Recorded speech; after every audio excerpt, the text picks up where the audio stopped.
आज का जो टॉपिक है वो है थायराइड प्रॉब्लम्स इन प्रेगनेंसी, यानी कि जो ये थायराइड ग्लैंड है ये जब गड़बड़ा जाता है गर्भावस्था में, प्रेगनेंसी में, तो हमें कैसे मालूम चलता है, हमें क्या एहतियात बरतने हैं, कब डॉक्टर टेस्ट कराएंगे, कौन से टेस्ट कराएंगे। ये थायराइड बढ़ भी सकता है, घट भी सकता है, यानी हाइपरथायरॉयडिज्म और हाइपोथायरॉयडिज्म दोनों हो सकते हैं।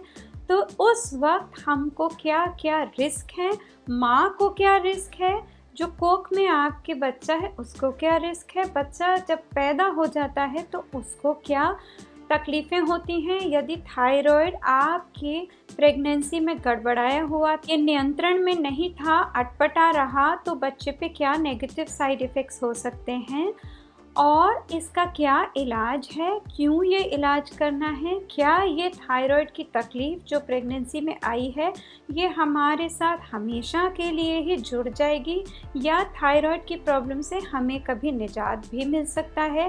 क्या हमारा खान पान, क्या हमारा फूड डाइट इनटेक और क्या हमारी एक्सरसाइज और लाइफस्टाइल पैटर्न होना चाहिए। थायराइड की प्रॉब्लम में क्या क्या चीज़ों की डेफिशिएंसी देखी गई है, क्या जेनेटिक्स यानी कुदरती हेरिडिटी का रोल है, कहाँ पे ऑटो इम्यून डिसऑर्डर का रोल है, इस पे कैसे हम कंट्रोल पा सकते हैं और हमें क्या क्या करना चाहिए।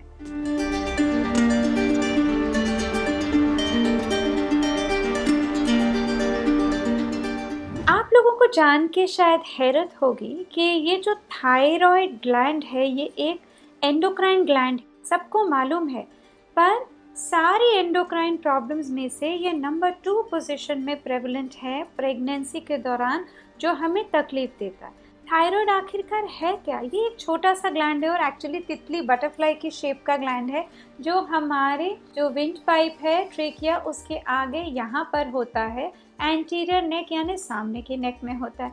ये जो ग्लैंड है ये एक हार्मोन्स प्रोड्यूस करता है T3 and T4। T3 T4 जो है हमारी बॉडी के बहुत सारे फंक्शंस को कंट्रोल करता है। इनमें चाहे हमारा हार्ट रेट हो, चाहे हमारी डाइजेस्टिव सिस्टम है, चाहे हमारे ब्रेन की laziness, sharpness, attentiveness, mood disturbance है, वेट गेन है, वेट लॉस है, हेयर लॉस है, या फिर हमको इरिटेबिलिटी है, लेजीनेस है, इतनी सारी चीज़ें हैं और काफ़ी सारी चीज़ों को एलाइड तरीके से भी, मतलब साथ में उसके काफ़ी सारी और चीज़ें भी जुड़ी हुई हैं। अगर देखा जाए तो या तो किसी महिला को पहले से ही थायराइड की प्रॉब्लम है और वो अब प्रेग्नेंट हुई, या फिर उसकी थायराइड की प्रॉब्लम पहली बार प्रेगनेंसी में ही पता चली। यदि आपको थायराइड की प्रॉब्लम है तो अगर आप गर्भवती होना चाहती हैं यानी आप कंसीव करना चाहती हैं, तो जो थायराइड की गोली आपके लिए चल रही थी और जिस नियंत्रण में वो थी, जितनी मात्रा में यानी डोज में मिल रही थी, हो सकता है कि उसमें बदलाव करना पड़े, क्योंकि देखिए 0.5 to 5.5 की रेंज होती है TSH हार्मोन की, और TSH हार्मोन जो है 5.5 तक हम कहते हैं ठीक है, पर जब प्रेगनेंसी हम चाहते हैं ना, तो 5.5 तक अगर वैल्यू है तो वो एक्सेप्टेबल नहीं है, हमें और ज़्यादा टाइट कंट्रोल करना है और हमको वो वैल्यू 2.5 के बिलो रखनी है, नीचे रखनी है। इसका मतलब है अगर आप एक गोली जैसे 50 mcg की खा रहे हैं, माइक्रोग्राम की खा रही हैं, और आपके जैसे रिपोर्ट 4 आ रही है TSH की, तो शायद उसे बढ़ाना ही पड़ेगा ताकि वो 2.5 के नीचे TSH की वैल्यू आए। तो कई महिलाओं को थायराइड की वजह से कंसीव होने में तकलीफ होती है, कईयों को बाद में पता चलता है कि हाँ शायद ये भी कारण था हमारी इनफर्टिलिटी के लिए। और यदि आप पहली बार अपने गायनोकोलॉजिस्ट से संपर्क कर रहे हैं और प्रेगनेंसी प्लान करने की इच्छा रख रहे हैं और उसके लिए फिटनेस और एडवाइस मांग रही हैं, तो आपके थायराइड फंक्शन टेस्ट की प्रोफाइल T3 T4 TSH की करी जाती है, और अगर पूरा नहीं भी किया गया तो कम से कम एक test TSH thyroid stimulating hormone देखा जाता है। क्यों? क्योंकि TSH जो है या वो बढ़ता है या वो घटता है। जब TSH बढ़ता है तो इसका मतलब है हाइपोथायरॉयडिज्म है, यानी T3 T4 हार्मोन जो बनने थे वो कम बन रहे हैं।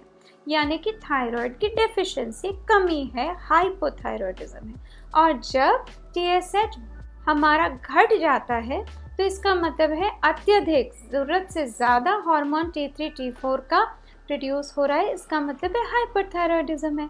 अब बात ये है कि अगर आप प्रेग्नेंट हैं और आप डॉक्टर के पास जाती हैं, गायनोकोलॉजिस्ट, स्त्री रोग विशेषज्ञ के पास, जैसे मैं डॉक्टर पूजा दीवान आपकी स्त्री रोग विशेषज्ञ, आप सबसे मुलाकात करने के लिए, आपके साथ कुछ बातें शेयर करने के लिए, कुछ ज्ञान बढ़ाने के लिए आई हूँ। वैसे ही जब आप जाते हैं अपने गायनोकोलॉजिस्ट के पास और सबसे पहली विजिट होती है तो गायनोकोलॉजिस्ट ज़रूर आपका थायराइड टेस्ट कराएगा। तो क्या फ़र्क पड़ता है अगर हमारा थायराइड बढ़ा हुआ है यानी हाइपरथायरॉयडिज्म है, तो इसमें आपकी पल्स रेट, हार्ट रेट ज़रूरत से ज़्यादा बढ़ी हुई हो सकती है। कई बार थायराइड स्टॉर्म करके एक कंडीशन होती है जिसमें कि इतनी तेज़ हार्ट रेट होती है कि हार्ट फेलियर तक की तकलीफ आ सकती है। इसमें भी अबॉर्शन और मिसकैरेज हो सकता है। पर हाइपरथायरॉयडिज्म से ज़्यादा कॉमन हाइपोथायरॉयडिज्म है, यानी कि थायराइड की हार्मोन की कमी है।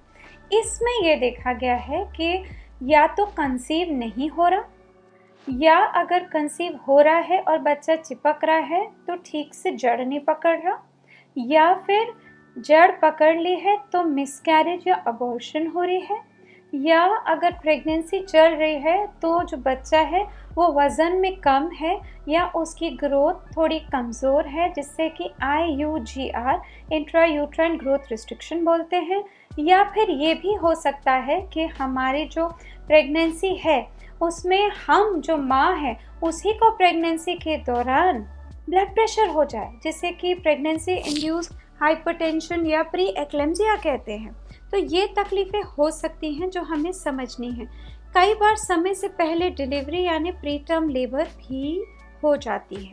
पर जब थायराइड की कमी होती है ना, तो जो बच्चा है उसकी बनावट में भी प्रॉब्लम आ सकती है। बच्चा जो है उसका जो ब्रेन है और जो स्पाइनल कॉर्ड है वो थायराइड हार्मोन से अफेक्ट होती है।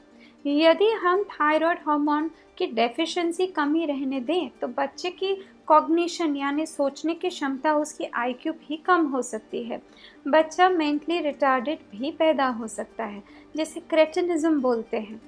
तो ये समझना बहुत ज़रूरी है कि थायराइड निगलेक्ट नहीं किया जा सकता, क्योंकि बच्चे के ब्रेन डेवलपमेंट, कॉग्निशन, IQ सब इम्पैक्ट होती है। सवाल ये है कि थायराइड की आखिरकार कमी क्यों होती है? देखिए, या तो कुदरती कमी हो रही है। कुदरती कमी ऐसे हो रही है कि जो हमारे प्रेगनेंसी से पहले हार्मोन थायराइड का था, ठीक है, वो जो है उन सब में बदलाव आता है। तो कहीं ना कहीं कुछ प्रोटीन बढ़ते हैं, घटते हैं, ब्लड का वॉल्यूम बढ़ता घटता, बड़ी साइंस है। बट मोटी बात ये है कि जो थायराइड है उसका TSH की वैल्यू 2.5 तक एक्सेप्टेबल है पहले 3 महीने में प्रेगनेंसी के, और 3 तक एक्सेप्टेबल है अगले 3 महीने, और आखिर के 3 महीने में भी 2.5 होनी चाहिए। क्यों कि थायराइड की हम इतनी चिंता कर रहे हैं? क्योंकि जब बच्चा आपके पेट में होता है ना, तो 3 महीने तक तो उसका थायराइड ग्लैंड ही नहीं पूरा बनता, और 5 महीने तक जाके वो बच्चा खुद से अपनी थायराइड की प्रोडक्शन करता है। तो पहले 3 से 5 महीने तो बहुत ही क्रिटिकल हैं कि थायराइड वेल मेंटेन्ड होना चाहिए। और यहाँ तक कि कई बार खुराक में हमारी कमी होती है। जो हिमालयन बेल्ट में ऊपर ऊपर जो रहते हैं लोग, वहाँ पे आयोडीन की खासी कमी है।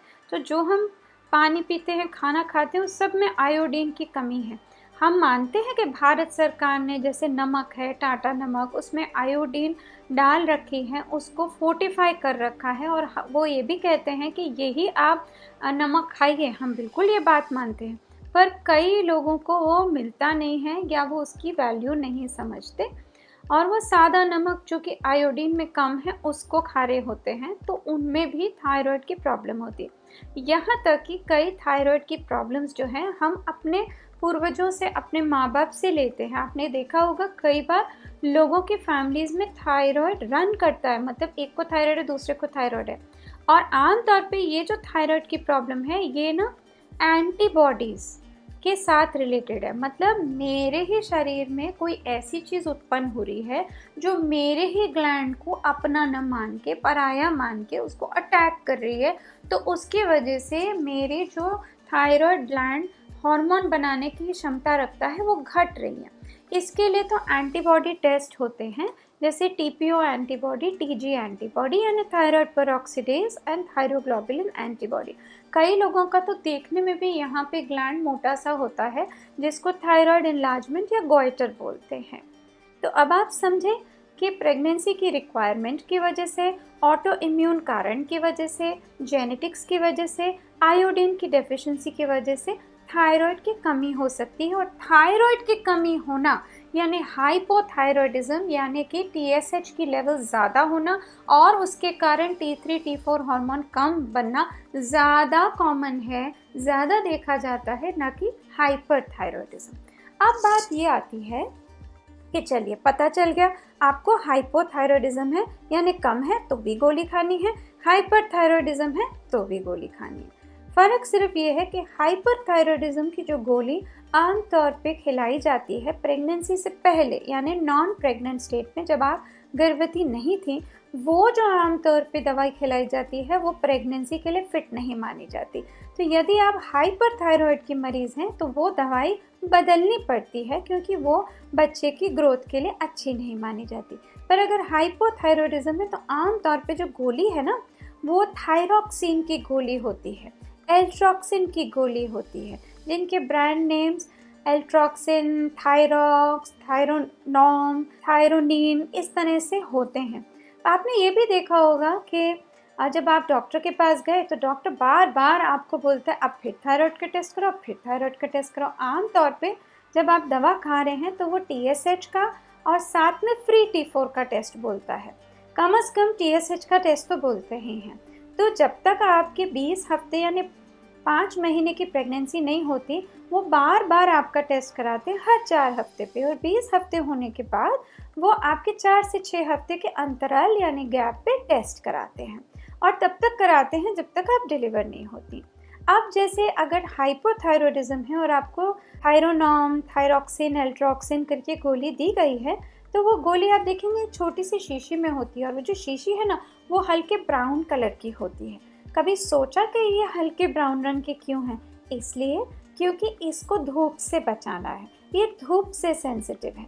फिर आपको बोला जाता है कैसे खाना है, वो आपको बोलेंगे सुबह उठिए और उठ के आप खाली पेट इसे खाइए, और आधे से 1 घंटे का, हो सके तो 1 घंटे का आप अंतराल गैप रखिए कि जिस वक्त आप गोली खा रहे हो जिस वक्त अब आप नाश्ता करेंगे, तभी ये एफिकेशियस है, तभी ये असर करेगी। पर कई लोग कहेंगे अब मैं सुबह उठती हूँ, उठते साथ मुझे उल्टी हो जाती है, अब डॉक्टर कह रहे हैं गोली खा, अरे मुझे तो बड़ी जल्दी होती है, मुझे तो ऑफिस जाना है, अब मैं आधा 1 घंटा थोड़ी रुकी रहूँगी नाश्ता करने के लिए, लो इसके चक्कर में तो मैं नाश्ता ही नहीं कर पाई, मैं तो प्रेग्नेंट थी, अब देखो अब तो मैं नाश्ता भी नहीं कर पाई।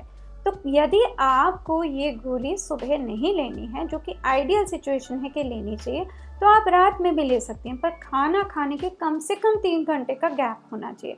देखिए हम चाहते हैं कि खाली पेट आप हो ताकि इसकी एब्जॉर्प्शन बेटर हो, तो गैप देना बहुत आवश्यक है। तो आप ये भी जानेंगी कि आपको डॉक्टर बोलते हैं कि ये गोली आयरन और कैल्शियम के साथ मत खाइए। क्यों? क्योंकि आयरन और कैल्शियम भी इसकी एब्जॉर्प्शन में फ़र्क देते हैं। क्या फ़ायदा हुआ हमने 50 माइक्रोग्राम की गोली खाई और हमको उसका असर ही 25 के बराबर हुआ, हम खाए जा रहे हैं, डॉक्टर गोली बढ़ाए जा रहे हैं, असर हो नहीं रहा, हम घबराए जा रहे हैं। आप ये भी देखेंगे कि आयरन और कैल्शियम तक की गोली इकट्ठे नहीं दी जाती, उसमें भी कम से कम 4 घंटे का गैप रखा जाता है। तो सादे तरीके से बोला जाए तो सुबह खाली पेट आप थायराइड की गोली लीजिए, 1 घंटे का गैप दीजिए, ब्रेकफास्ट के बाद आप आयरन की गोली खा लीजिए, और लंच के बाद आप कैल्शियम की गोली खा लीजिए। और भी कुछ दवाइयाँ हैं जो थायराइड की गोली के साथ इंटरैक्ट करती हैं, पर आम तौर पे इतनी बात हम समझ लें तो काफ़ी है। अब डोज का सवाल है। देखिए डोज तो 25, 50, 100 इस तरह की आती हैं, उसको भी छोटा बड़ा किया जा सकता है। 12.5, 25, 37.5, 50, 67.5, 75, 87.5, 100, 112.5, 125, 137.5, 150, 175, 200 इतनी हाई भी डोजेस देखी गई। प्रेगनेंसी की खास बात यह है कि जैसे जैसे प्रेगनेंसी चलती रहती है ना, थायराइड की रिक्वायरमेंट आमतौर पे बढ़ती रहती है, तो आप शुरू थोड़ी सी डोज करेंगे, फिर बढ़ के फिर गए। इंसान सोचता है ये क्या हो रहा है, मेरे को तो थायराइड की एक नई प्रॉब्लम होगी। एक और सोच है, मैं डॉक्टर नहीं लेना चाहती है दवाई, जो भी दवाई लेते हैं कहते हैं कि बस वो दवाई फिर ज़िंदगी भर ही लेनी है, वो दवाई हमारे साथ बंध ही जाती है, चिपक ही जाती है, वो बीमारी हमारे साथ जुड़ी जाती है, हमारा तो पीछा ही नहीं छोड़ती। देखिए थायराइड के साथ ज़रूरी नहीं है। यदि आपको थायराइड पहले से ही था तो बहुत ज़रूरी है कि आप थायराइड की मेडिकेशन कंटिन्यू करें। और अगर थायराइड प्रेगनेंसी में पहली बार पाया गया है तो आप और मैं तो नहीं जानते कि ये जो प्रेगनेंसी में पाया गया है ये ख़त्म होगा कि नहीं, पर आम तौर पे ये देखा गया है कि ये ख़त्म हो जाता है। तो आप ये भी ऑब्ज़र्व करेंगे, जब आपकी डिलीवरी हो गई तो थायराइड का टेस्ट तब कर सकते हैं और उसके 6 हफ्ते बाद कर सकते हैं। तो डिलीवरी होने के बाद आम तौर पे अगर 50 माइक्रोग्राम की गोली आपको दी जा रही है तो आधी गोली अब आपको दी जाएगी, यानी कि उसको हाफ डोज कर दिया जाएगा, 50 को 25 कर दिया जाएगा। और आम तौर पे 6 हफ्ते पे जब फिर से टेस्ट करते हैं तो ये पाया जाता है कि शायद अब ज़रूरत ही नहीं है और बंद कर दी जाती है। फिर उसके बाद 1.5 महीने बाद यानी 6 हफ्ते के बाद फिर टेस्ट करके हम देख लेते हैं कि थायराइड की रिक्वायरमेंट है कि नहीं। आम तौर पे जिनको पहले थायराइड की प्रॉब्लम नहीं थी उन लोगों को थायराइड की फिर से आवश्यकता नहीं पड़ती, उनकी थायराइड की प्रॉब्लम का हल हो जाता है। अब सवाल ये भी है कि थायराइड है मुझे तो मुझे क्या डाइटरी मॉडिफिकेशंस करनी चाहिए, मुझे क्या बदलाव लाना चाहिए। तो देखिए बहुत सी बातें लिखी गई हैं कि ये खाइए ये मत खाइए, ये खाने से गॉइटर यानी कि जो थायराइड की कमी है वो बढ़ जाती है और कईयों के लिए घट जाती है। तो ये वाले खाने से आपको थायराइड की प्रॉब्लम बढ़ जाएगी, इसे खाने से घट जाएगी। तो बेसिकली जिसको थायराइड की कमी है उसको आम तौर पे कहा जाता है कि जो कैबेज है यानी बंद गोभी और जो ब्रोकली है इसको मत खाइए। तो कैबेज और ब्रोकली से परहेज करने को बोला जाता है, जो कि गॉइट्रोजेनिक फूड बोले जाते हैं। साथ में होल व्हीट फ्लावर यानी कि नॉन रिफाइंड व्हीट गेहूं खाना चाहिए, ये बोला जाता है। एग है अंडा, अंडे का एग वाइट बोला जाता है। विटामिन डी के सप्लीमेंट्स बोले जाते हैं। इवनिंग प्रिमरोज ऑयल की कैप्सूल्स आती हैं, वो भी कुछ सपोर्टिव ट्रीटमेंट दे देते हैं। कई लोग कुछ माइक्रो न्यूट्रिएंट्स वगैरह मैंगनीज मैग्नीशियम भी ऐड कर देते हैं। कुछ लोग सी कॉड और की जो कैप्सूल्स हैं यानी सी कॉड फिश ऑयल जो ओमेगा 3 में रिच है जैसे प्रिमरोज ऑयल उसको भी ऐड कर देते हैं। अब हकीकत में इन सब का कोई साइंटिफिक फ़ायदा है या नहीं इस पर काफ़ी चर्चा है, टिप्पणी है। पर हाँ, अगर आप इवनिंग प्रिमरोज ऑयल ले रहे हैं, सी कॉड ले रहे हैं, प्रोटीन रिच फूड में एग वाइट ले रहे हैं, या आप एक दो सब्जियों का परहेज कर रहे हैं, होल व्हीट आप व्हीट खा रहे हैं, तो कोई नुकसान तो है नहीं, आप कर सकते हैं। एक्सरसाइज भी ज़रूर करिए। थोड़ा बहुत वेट गेन थायराइड के साथ हो जाता है तो कन्फ्यूजन रहती है कई बार प्रेगनेंसी के दौरान कि किसी को थायराइड की प्रॉब्लम है भी या नहीं अगर हम टेस्ट नहीं कराते। क्योंकि देखिए प्रेगनेंसी में दिल की धड़कन तेज़ होना, पैल्पिटेशन होना, घबराहट सी होना, हल्का वेट गेन होते चले जाना, ये एक आम बात है। तो ये चीज़ें तो थायराइड की कमी के साथ भी देखी जाती है। तो जब तक हम टेस्ट नहीं करेंगे तो हम कैसे बता पाएंगे कि ये तकलीफ है या नहीं। तो थायराइड एक हार्मोन है जो कि बहुत इम्पॉर्टेंट हार्मोन है और सारी चीज़ों को बहुत अच्छे से कंट्रोल करता है। महत्वपूर्ण हार्मोन है, महत्वपूर्ण विषय है, आपके हित में है, आपके बच्चे के हित में है। तो ये बात आप ज़रूर समझिए। इसी के साथ बहुत बहुत धन्यवाद। नमस्कार। Take care. कोरोना काल में अपने आप को प्रोटेक्ट करें, सुरक्षित रखें, सचेत रहें, अपना ध्यान रखें, यही सबसे ज़रूरी है आज के दिन में। नमस्कार। Thank you. Bye bye.